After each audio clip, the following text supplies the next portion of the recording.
Да нет, нет, не 40, 41 пока, видите?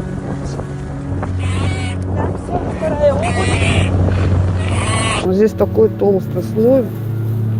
Слушай, это кошмар. Дышать просто невозможно.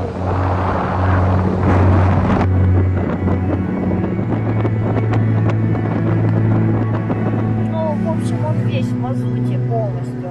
Он Мазут его даже не не счищает. счищается.